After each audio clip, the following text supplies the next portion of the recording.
السلام عليكم ورحمة الله وبركاته. اللهم صل وسلم وبارك على سيدنا محمد. كلنا متابعين مسلسل المداح الجزء الثالث على MBC مصر، أسطورة العشق للنجم حمادة هلال. كل حلقة من مسلسل المداح بتكون أجمد من اللي قبلها، وكلنا متشوقين عايزين نعرف هيعمل إيه الشيخ صابر المداح مع عفاريت الجن، ويا ترى هيعمل إيه مع ابنه بعد فرحتهم بولادته. تعالوا شوفوا مسلسل المداح وعفاريت الشيخ صابر عملوا ايه في عيال. لو عجبك الفيديو ده ما تنساش تصلي على النبي في كومنت وتعمل لايك للفيديو وتشترك في القناة لو دي كانت اول مرة تشوفني. اخوك فين؟ اسمع شدته ما تقلقش. عز مين يا؟ اخوك محمد. محمد اخويا، لكن راح انت دكان. طب اجري شوف اخوك اتاخر.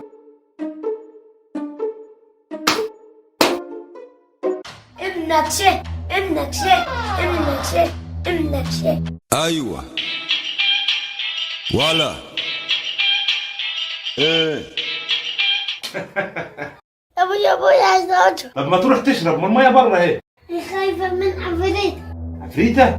خايف من عفريتة. انا ابوي اسكين، هو خواف، متى يهرب؟ خد يا اخويا سمي الله. شكرا.